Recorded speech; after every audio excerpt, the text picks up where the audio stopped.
In the final months of World War II, as the Third Reich collapsed on every front, a growing number of German officers began to realize that the war could no longer be won. Allied armies were advancing rapidly from the west, while the Red Army pushed relentlessly from the east. Cities that had once been deep within German territory were now threatened by encirclement, and the German military was slowly running out of both equipment and experienced soldiers. Despite the catastrophic situation, Adolf Hitler continued issuing orders that demanded absolute resistance. He insisted that German forces hold their positions at all costs, even when retreat would have saved entire armies from destruction. Bridges were to be destroyed, cities were to be turned into fortresses, and any officer who suggested surrender or withdrawal risked being accused of treason. For many commanders on the front lines, these orders presented an impossible dilemma. Obeying them meant sacrificing thousands of soldiers in battles that could no longer change the outcome of the war. Disobeying them, however, could lead to immediate dismissal, arrest, or even execution. Among the officers caught in this dangerous situation was a German general who had spent most of the war serving the regime faithfully. But by 1945, he had begun to question whether following Hitler's final commands would only bring further destruction to Germany itself. His name was General Walther Wenck, a capable and respected commander who would soon find himself in the middle of one of the most desperate moments of the entire conflict. Walther Wenck had built a reputation as a skilled and energetic officer within the German army. Earlier in the war, he had gained recognition for his ability to organize defensive operations and manage complex troop movements under difficult conditions. By the spring of 1945, however, the situation facing Germany had become unlike anything the army had previously experienced. The Red Army was approaching Berlin from the east with overwhelming strength, while American and British forces were pushing deep into western Germany. Entire German formations had already been destroyed in massive encirclements during the final Soviet offensives. As the war drew closer to the German capital, Hitler became increasingly determined to defend Berlin at any cost. In April 1945, he issued a series of orders that demanded new counterattacks against the advancing Soviet forces.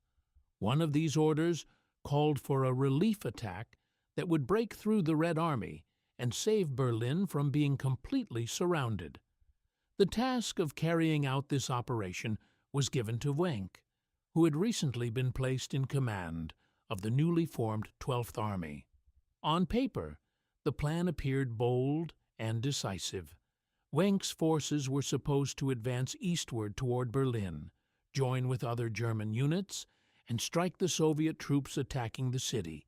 If successful, the operation might temporarily stabilize the collapsing front and allow German defenders inside Berlin to regroup. But the reality facing Wenck was far different from what Hitler imagined. His army was not a powerful force capable of launching a major offensive. Instead, it consisted largely of exhausted soldiers, scattered units, and young recruits who had been rushed into service during the final weeks of the war. Many lacked proper equipment, and the army itself had been assembled in great haste as the front lines collapsed. As Wenck studied the situation, it became increasingly clear that Hitler's plan was not only unrealistic but potentially disastrous. Yet refusing the order outright was almost unthinkable in the rigid hierarchy of the German command structure. The decision he would soon face would test both his loyalty to the chain of command and his responsibility toward the soldiers under his authority. By April 1945, the situation around Berlin had become one of complete military collapse. Soviet forces under Marshal Georgy Zhukov and Marshal Ivan Konev were advancing rapidly toward the German capital, with massive armies supported by thousands of tanks, artillery pieces, and aircraft. Entire German defensive lines had been shattered during the final Soviet offensives along the Oder River. As the Red Army crossed into German territory, towns and villages fell one after another, while the remaining German units struggled desperately to slow the advance. Inside Berlin, Adolf Hitler had retreated to his underground command bunker beneath the Reich Chancellery. From there, he continued issuing orders to armies that, in many cases, no longer existed as effective fighting forces. Hitler remained convinced that a counterattack could still reverse the situation around the capital. Maps were spread across the bunker's conference tables, and arrows representing imaginary movements of German divisions were drawn across the rapidly shrinking front lines. One of the most important elements of Hitler's plan depended on General Walther Wenck and the 12th Army. According to Hitler's orders, Wenck was supposed to move his forces eastward toward Berlin and break through the Soviet encirclement that was tightening around the city. At the same time, another German formation under General Theodor Buss, the 9th Army, was expected to fight its way westward from the front lines south of Berlin. The two armies would supposedly link up and strike the Soviet forces from multiple directions. In Hitler's vision, this combined attack could push the Red Army back long enough to stabilize the situation. But this plan existed almost entirely on paper. When Wenck received the order, he immediately understood the enormous gap between Hitler's expectations and the reality on the ground. His 12th Army had only recently been assembled and was positioned west of Berlin, primarily facing the advancing American forces rather than the Soviets. The army itself was a patchwork formation composed of training units, remnants of destroyed divisions, and newly mobilized recruits who had received little preparation for combat. Supplies were limited, and many of the vehicles and weapons available to Wenck's forces were outdated or damaged. Attempting to launch a major offensive against the Red Army, one of the largest and most powerful military formations in the world at that moment, was an operation that bordered on impossible. Nevertheless, Wenck did not immediately refuse the order. Instead, he began gathering information from his officers and assessing the battlefield situation carefully. Reports arriving from the front painted a grim picture. Soviet armored units were advancing in overwhelming numbers, supported by massive artillery bombardments that devastated German defensive positions.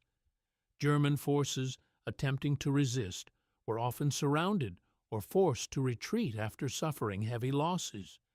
Meanwhile, thousands of German civilians were fleeing westward ahead of the Soviet advance, filling the roads with desperate refugees.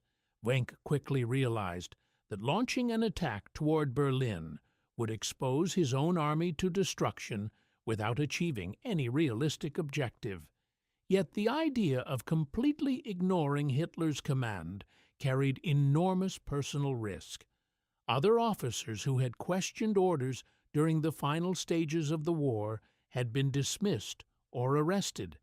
Some had even faced execution for what the regime labeled as defeatism or disobedience.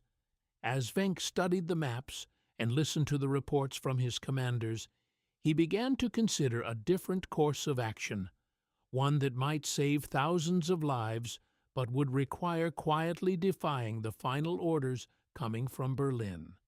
As the Red Army tightened its grip around Berlin, the situation for German forces in the surrounding regions became increasingly desperate.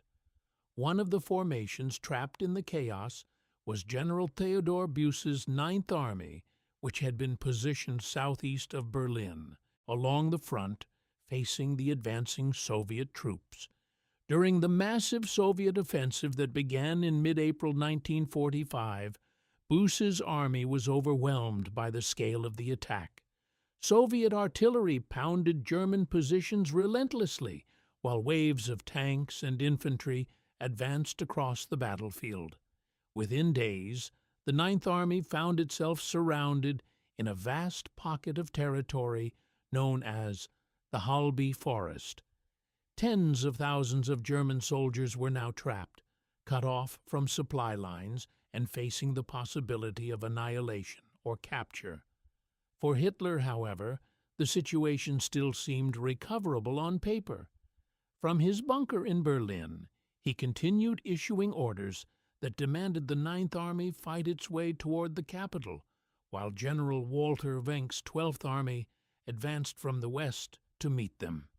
If the two forces could link up, Hitler believed they might break the Soviet encirclement and relieve the pressure on Berlin. But the reality of the battlefield made such coordination almost impossible. Soviet forces had already established strong blocking positions between the two German armies, and the roads and forests were filled with advancing enemy units. Wenck was fully aware of the conditions facing Buse's trapped soldiers. Reports arriving at his headquarters described the desperate fighting taking place in the forests as German units attempted to break through the Soviet lines. Entire formations were being destroyed, while others were reduced to scattered groups struggling to survive. Many soldiers were running low on ammunition and food, yet they continued fighting in the hope that relief might arrive. Faced with this situation, Wenck made a decision that quietly shifted the focus of his army away from Hitler's final plan. Instead of concentrating entirely on a direct advance toward Berlin, Wenck began organizing his forces for a different objective, opening an escape route for the trapped Ninth Army and for the thousands of civilians fleeing the advancing Soviet troops. To accomplish this, elements of the 12th Army began pushing eastward toward the Elbe River and the forests where the encircled German soldiers were attempting to break out. The fighting that followed was intense. Soviet units were determined to close the pocket and prevent any large number of German troops from escaping. Yet Wenck's forces managed to create a narrow corridor through which thousands of exhausted soldiers began moving westward. Alongside them came long columns of civilians who had fled their homes as the Red Army advanced. The roads became crowded with soldiers, refugees, wagons, and vehicles moving through the forests under constant threat of Soviet attacks. Wenck's officers worked tirelessly to maintain order among the chaotic streams of people passing through their lines. Instead of driving his army directly toward Berlin, as Hitler had demanded, Wenck was now using his remaining strength to help these trapped forces reach territory that was already being approached by American troops. The decision carried enormous risks. If Berlin discovered that the 12th Army was not executing the planned relief attack exactly as ordered, Wenck could face severe consequences. Yet the general continued directing the operation with determination, knowing that each hour gained might allow more soldiers and civilians to escape the Soviet encirclement. What had once been envisioned as a final offensive to save Berlin was gradually transforming into a desperate rescue effort in the closing days of the war. As April 1945 drew closer to its end, the situation across Germany was collapsing at a speed that few could have imagined only months earlier. Soviet armies had already entered Berlin and were fighting their way through the shattered streets of the capital. Massive artillery bombardments echoed across the city, while German defenders attempted to slow the advance building by building. Inside the Führer bunker, beneath the Reich Chancellery, Adolf Hitler continued issuing orders that bore little resemblance to the reality unfolding outside. Reports arriving from the front were increasingly desperate, yet Hitler remained convinced that the situation could still be reversed if his remaining armies carried out the attacks he had demanded. One of those armies was still General Walther Wenck's 12th Army. In Hitler's final vision, Wenck would break through Soviet forces from the west and relieve the defenders of Berlin before the city was completely surrounded. But by this point, the reality of the battlefield had made such a plan impossible. Soviet troops were already fighting inside the capital, and the enormous Red Army formation surrounding Berlin left no realistic path for a German relief force to reach the city. Wenck understood this clearly. His army had already committed itself to opening escape routes for soldiers and civilians fleeing the Soviet advance, and the fighting along those corridors was becoming increasingly intense. German units attempting to break out from the Halbe pocket continued arriving in exhausted groups after days of brutal combat in the forests. Many soldiers were wounded, starving, or barely able to continue marching. Yet the possibility of reaching Wenck's lines and eventually surrendering to the Americans rather than the Soviets drove them forward. For Wenck and his officers, the priority had shifted entirely from Hitler's unrealistic commands to the urgent task of saving as many lives as possible before the war ended. While the fighting continued in the forests and along the crowded roads west of Berlin, Wenck made another crucial decision. Instead of organizing his army for a final assault toward the capital, he began directing the flow of soldiers and refugees toward the Elbe River, where American forces were advancing from the west. The goal was simple but enormously challenging: move as many people as possible into areas where they could surrender to the Western Allies before Soviet forces closed the remaining escape routes. Columns of German soldiers marched alongside civilians, horse-drawn wagons, and military vehicles along roads choked with dust and smoke. The constant movement created enormous logistical problems, yet Wenck's staff worked continuously to maintain the fragile corridor that allowed the escape to continue. Soviet units attempted repeatedly to cut off the route, launching attacks against German positions guarding the roads and crossings. Fierce fighting erupted at several points as Wenck's troops fought to hold the corridor open long enough for the columns of refugees and soldiers to pass through. Despite the chaos, thousands managed to reach the western side of the Elbe. For many German soldiers, surrendering to the Americans offered a far greater chance of survival than falling into Soviet captivity after the brutal fighting that had consumed the Eastern Front. Wenck's quiet defiance of Hitler's orders had now taken full shape. Instead of sacrificing his army in a hopeless attempt to relieve Berlin, he had transformed his remaining forces into a shield protecting a massive withdrawal toward the west. Each hour gained allowed more people to escape the encirclement. As the Soviet advance continued to tighten around Berlin, the final days of the war were no longer about victory or defeat for Wenck. They had become a race against time to save as many lives as possible before the last routes to the west disappeared forever. By the final days of April 1945, the fate of Berlin had already been decided. Soviet armies had pushed deep into the city, fighting street by street against the remaining German defenders. The sound of artillery and explosions echoed constantly across the capital as buildings collapsed under the relentless bombardment. Inside the underground bunker beneath the Reich Chancellery, Adolf Hitler continued receiving fragmented reports from the front lines, but the reality outside the bunker walls was far beyond the control of any remaining orders. The relief attack that Hitler had demanded from General Walther Wenck's 12th Army was never going to arrive.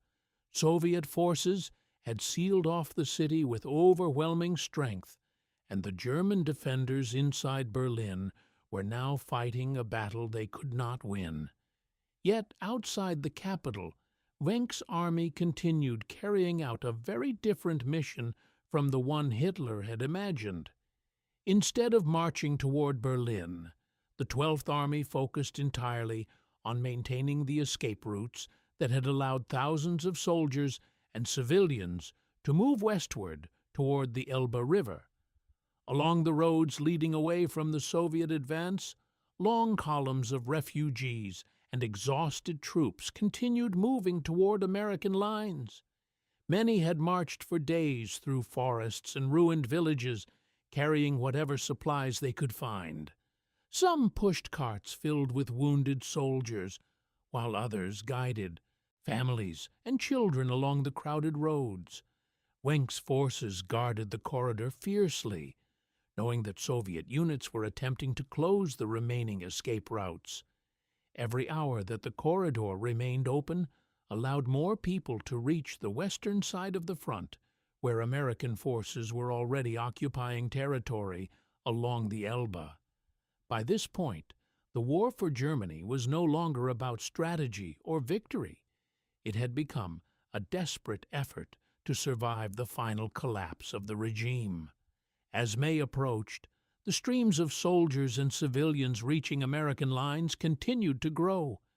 Entire groups of German troops surrendered to U.S. forces after crossing the Elbe, laying down their weapons and waiting under guard as the war came to its final conclusion. For many of these soldiers, the decision made by Wenck had likely saved their lives. Had they remained trapped in the forests east of the river, they would have faced destruction or capture by the advancing Soviet armies. Instead, thousands were able to escape the encirclement during the final days of the conflict. Wenck himself eventually led the remnants of the 12th Army toward American positions where they also surrendered. The war in Europe officially ended only days later, when Germany signed its unconditional surrender in May 1945. In the aftermath of the conflict, historians began examining the chaotic final weeks of the Third Reich and the decisions made by commanders during the collapse. Among those decisions, Wenck's action stood out as an example of a commander quietly refusing to carry out orders that would have led to pointless destruction. Rather than launching a hopeless attack toward Berlin, as Hitler demanded, he used the remaining strength of his army to open a path of escape for thousands of soldiers and civilians caught in the final battles of the war. The story of Wenck and the 12th Army reveals how, even in the final moments of one of history's most devastating conflicts, individual decisions could still shape the fate of thousands. As the Third Reich fell and the war in Europe came to an end, the choices made by commanders like Wenck helped determine how many people would survive the final collapse of Nazi Germany.